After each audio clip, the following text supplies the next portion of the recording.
আজকের ভিডিওতে আলোচনা করব তোমাদের আইসিডিএস ইন্টিগ্রেটেড চাইল্ড ডেভেলপমেন্ট সার্ভিসের পাশাপাশি অঙ্গনারীর বিষয়, মানে এক কথায় আইসিডিএস বা অঙ্গনারী, এর পাশাপাশি তোমাদের গ্রাম পঞ্চায়েত নিয়োগের ক্ষেত্রে স্পেশাল আজকে ক্লাস, তোমাদের সমস্ত কিছু মানে আইসিডিএস এর আমাদের কিন্তু আজকে আমরা চলে আসলাম 40 নম্বর প্রশ্ন, 40 নম্বর ক্লাসে চলে আসলাম। এই 40 নম্বর ক্লাসে তোমরা সমস্ত কিছু পেয়ে যাবে। এর পাশাপাশি তোমাদের বলবো এই আমাদের অফিসিয়াল নাম্বারে তোমরা যারা ক্লাস নিতে চাও যোগাযোগ করতে পারো। চলো এক এক করে সমস্ত বিষয় নিয়ে আলোচনা করব। এবং আজকে যে বিষয়টা নিয়ে আলোচনা করবো সে নদ নদী, মানে পশ্চিমবঙ্গের গুরুত্বপূর্ণ নদ নদী যেগুলো পরীক্ষাতে আসার মতন, সেগুলি আজকে কিন্তু তোমাদের টোটালটা অ্যানালাইসিস করে দিচ্ছি টপিক অনুযায়ী। চলো একদম প্রথমে শুরু করব, কারণ তোমাদের কথা দিয়েছিলাম যে পশ্চিমবঙ্গের যে নদ নদী থেকে শুরু করে সমস্ত টপিক ধরে তোমাদের ক্লিয়ার করব। তো স্পেশালি আজকে আবার শুরু করে দিলাম যে নদ নদীর উপর যে সমস্ত পরীক্ষাতে আসার মতন সমস্ত কিছু তোমাদের কিন্তু রেডি করে দিচ্ছি। দেখো, পশ্চিমবঙ্গের দীর্ঘতম ও প্রধান নদী কোনটি? পশ্চিমবঙ্গের দীর্ঘতম ও প্রধান নদী কোনটি? সেটা হচ্ছে গিয়ে গঙ্গা নদী। এবার দেখো এর যে ডিটেলসটা রয়েছে, ডিটেলসটা আমি আলোচনা করে দিচ্ছি। পশ্চিমবঙ্গের এটি মুর্শিদাবাদ থেকে নদিয়া পর্যন্ত ভাগীরথী, তাহলে মুর্শিদাবাদ থেকে নদিয়া পর্যন্ত, মুর্শিদাবাদ থেকে নদিয়া পর্যন্ত কি নদী? ভাগীরথী নামে পরিচিত, ঠিক আছে। এবং নদিয়া থেকে বঙ্গোপসাগর পর্যন্ত হুগলি নামে পরিচিত। তোমরা অনেকে জিনিসটা বুঝতে পারো না। দেখো এই যে মুর্শিদাবাদ অ্যাকচুয়ালি উত্তরপ্রদেশের দিকের থেকে এসছে, উত্তরপ্রদেশ বিহার বয়ে একটা ভাগ চলে গেছে এই মুর্শিদাবাদের দিকের থেকে, যে মুর্শিদাবাদের দিকের থেকে, যে মুর্শিদাবাদ এখানে গিয়ে একটা বাংলাদেশে পদ্মা নামে চলে গেছে, ঠিক আছে। আর একটা হচ্ছে গিয়ে আমাদের এই বরাবর চলে এসছে বঙ্গোপসাগর, এই বঙ্গোপসাগরে এসে পড়েছে, ঠিক আছে। এবার বিষয়টা বোঝো, এই যে আমাদের মুর্শিদাবাদ যে জায়গাটা, এই যে মুর্শিদাবাদ থেকে এই নদিয়া এই পর্যন্ত অ্যাপ্রক্স নদিয়া এই পর্যন্ত নামটা কি? ভাগীরথী নাম দেওয়া হয়েছে, ঠিক আছে। এই একই নদীর দুটো নাম। আবার এই নদিয়া থেকে বঙ্গোপসাগর পর্যন্ত এইটুকু নাম দেওয়া হয়েছে কি? এটা হচ্ছে নাম হয়েছে হুগলি নামে পরিচিত। তাহলে বুঝতে পারলে, তোমাদের এই বিষয়টা একদম ক্লিয়ার করে দিলাম। চলো এবার অ্যাকচুয়ালি মেন হচ্ছে গঙ্গা, এটা টোটালটা গঙ্গা। এবার আঞ্চলিক ভেদে নাম আলাদা, আর কিছুই না। এই যে ভাগীরথী অ্যাকচুয়ালি গঙ্গাই, মানে সেই গঙ্গাটা টোটালে গঙ্গা বলছে, তার আঞ্চলিক ভেদে নাম আলাদা, আর কিছু না। তো এবার দেখো আরো গুরুত্ব মনে রাখা বিষয়, গঙ্গা নদী মোট দৈর্ঘ্য, এই যে আমাদের গঙ্গা নদী এসছে না, গঙ্গা নদীর উৎপত্তিস্থল কোথায়? গঙ্গোত্রী হিমবাহের গোমুখ গুহা থেকে। তো সেইখান থেকে উত্তরাখণ্ডের, তো সেখান থেকে বয়ে যে সে টোটাল যে দৈর্ঘ্যটা সেটা হচ্ছে কি 25 মনে রাখবে, 25 মানে 2525 কিমি। আর তবে পশ্চিমবঙ্গের দৈর্ঘ্য কত? 520 কিলোমিটার, 520 কিলোমিটার। পশ্চিমবঙ্গের যে দৈর্ঘ্যটা এটা পশ্চিমবঙ্গে বয়ে এসছে সেটা হচ্ছে 520 কিলোমিটার, মনে রাখবে, ঠিক আছে। কোথাও কোনো প্রশ্ন যদি জাগে তাহলে অবশ্যই আমাদের সাথে আলোচনা করবে। বাংলার দুঃখ আমি ডিটেলসে আলোচনা করে দিচ্ছি ঠিক এই কারণের জন্য, বুঝতে পারছো ভিডিওটা দেখা কত প্রয়োজন। বাংলার দুঃখ সেটা কোন নদীকে বলা হয়? বাংলার দুঃখ কোন নদীকে বলা হয়? সেটা হচ্ছে কি দামোদর নদকে বলা হয়, মনে রাখবে।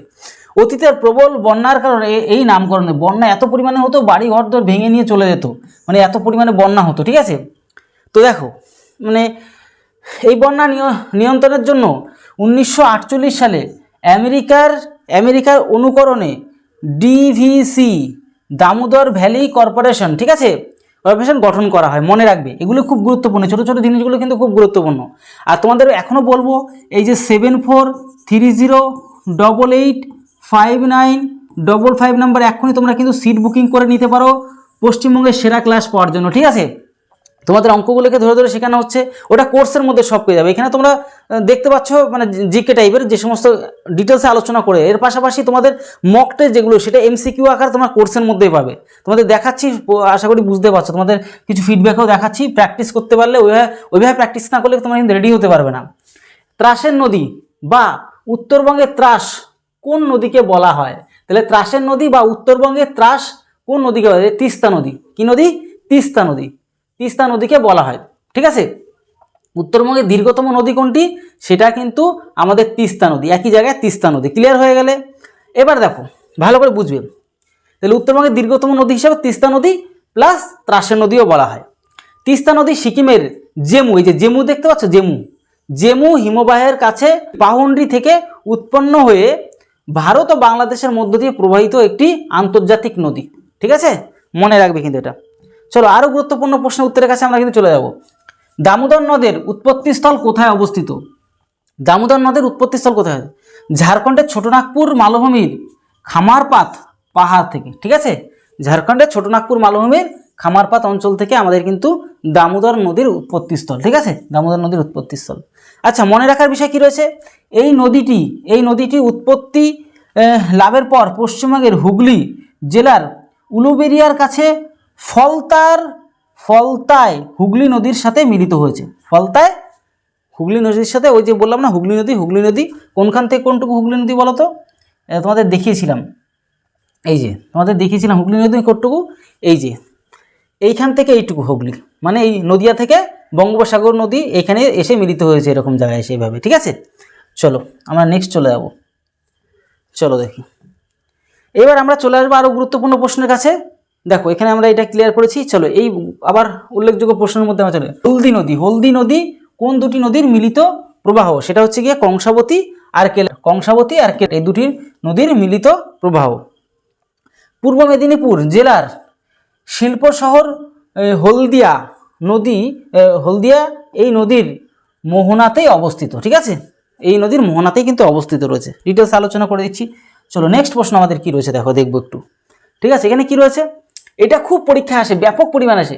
এই যে রূপনারায়ণ নদী কোন দুটি নদীর মিলিত প্রবাহ? এইটা দ্বারকেশ্বর ও শিলাবতী নদীর, ঠিক আছে, মিলিত প্রবাহ। এই দ্বারকেশ্বর নদী এবং শিলাবতী নদী এই দুটো মিলিত হয়েই কিন্তু রূপনারায়ণ নদীর নামকরণ করা হয়েছে। মানে ওই দুটো নদী মিলিত হয়ে রূপনারায়ণ নদী হয়েছে। বুঝতে পারলে তো ব্যাপারটা হচ্ছে এখানে?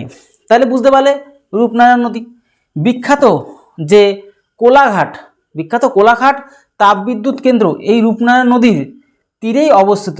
নদীটি গাদিয়ার কাছে হুগলি নদীতে মিলিত হয়েছে। ঠিক আছে, এটাও এসে হুগলি নদীতেই মিলিত হয়েছে।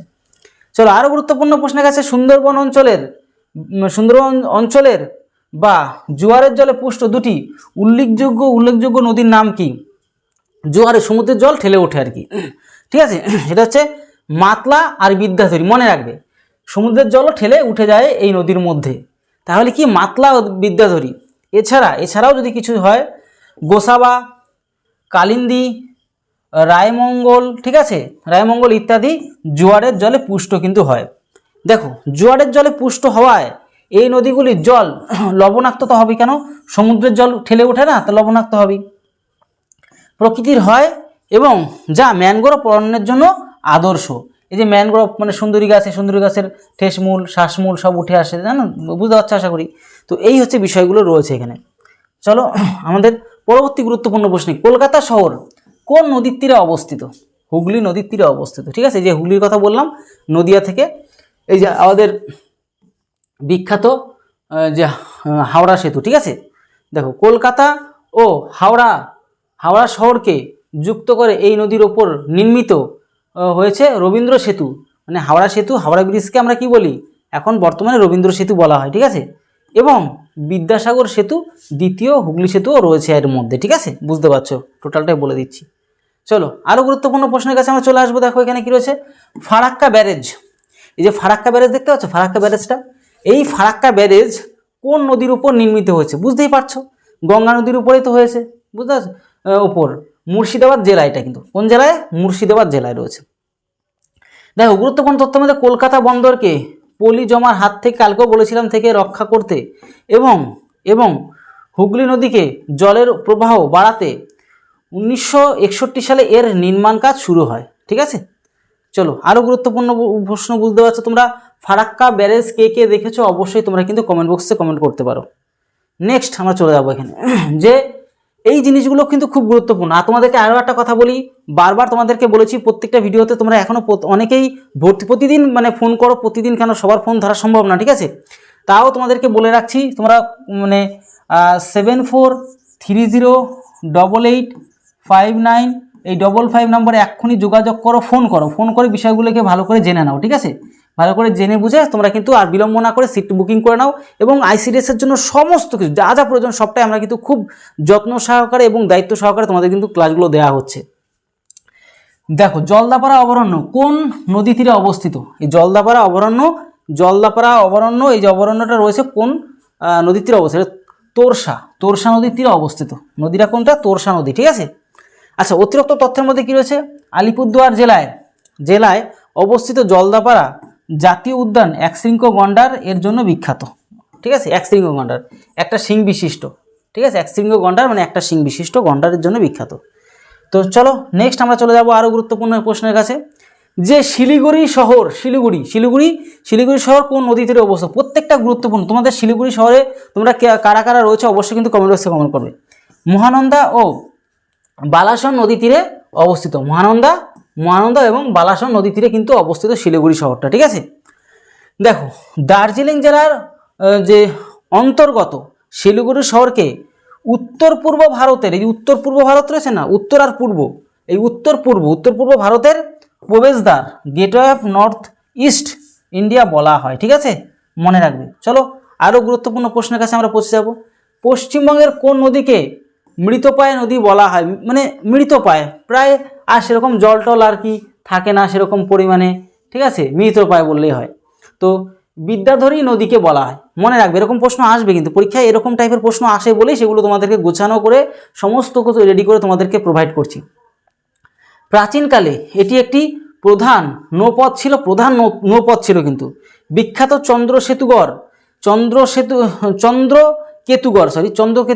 এর তীরেই অবস্থিত, কিন্তু বর্তমানে পলিজমে নদীটি প্রায় শুকিয়ে গেছে বললেই চলে, চলো নেক্সট আমরা চলে যাবো পরবর্তী প্রশ্নে। দেখো, যে আমাদের অজয়া বা অজয় নদীর উৎপত্তিস্থল কোথায়? সেটা হচ্ছে কি আমাদের কোথায়? ঝাড়খণ্ডের দুমকা উচ্চভূমি থেকে অজয় নদী। এবার দেখো আরেকটা গুরুত্বপূর্ণ কিছু, এই নদীটি পূর্ব বর্ধমান এবং বীরভূম জেলার মধ্যে একটি প্রাকৃতিক সীমানা, ঠিক আছে, বা বর্ডার কিন্তু তৈরি করেছে, বাউন্ডারি তৈরি করেছে, ঠিক আছে। চলো নেক্সট প্রশ্নে আমরা চলে যাব, গুরুত্বপূর্ণ প্রশ্নে। পশ্চিমবঙ্গের যে মালভূমি অঞ্চল রয়েছে, মালভূমি অঞ্চলের পশ্চিম দিকে দীর্ঘতম নদী কোনটি? এটা হচ্ছে দামোদর নদ, ঠিক আছে, এই যে দামোদর নদটা কিন্তু রয়েছে। এবার ব্যাপারটা হচ্ছে কি, এই নদের অববাহিকা অঞ্চল কয়লা খনির জন্য অত্যন্ত বিখ্যাত। কয়লা খনি দেখতে পাচ্ছ, কয়লা খনির জন্য অত্যন্ত বিখ্যাত, মনে রাখবে। যেমন রানীগঞ্জ, যা পশ্চিমবঙ্গের অর্থনীতিতে গুরুত্বপূর্ণ ভূমিকা কিন্তু পালন করে, ঠিক আছে। চলো আরও গুরুত্বপূর্ণ প্রশ্নের কাছে আমরা পৌঁছে যাবো, আর তো নেই। এবার আমরা একটা দারুণ বিষয় নিয়ে আলোচনা করব।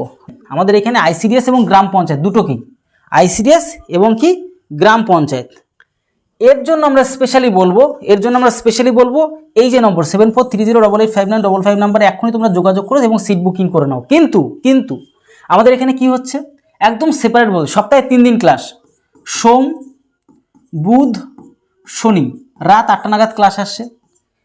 এটা কিন্তু গ্রাম পঞ্চায়েত প্লাস আমাদের কিন্তু রয়েছে আইসিডিএস এর জন্য রাত 8টা যাতে তোমাদের সুবিধা হয়, রাত 8টাতে তোমাদের কিন্তু ক্লাসগুলো আসছে। এর পাশাপাশি আমরা প্রতিদিনই ক্লাসগুলো দিচ্ছি। তার কারণ কি, প্রতিদিন ক্লাসটা দিলে কি হয়, আমরা সিলেবাস তাড়াতাড়ি করে রেডি করে ফেলতে পারবো এবং বারবার রিভাইজ দেবো। আমাদের কি বারবার রিভাইজের কিন্তু আমাদের প্ল্যান রয়েছে, এটা গেল।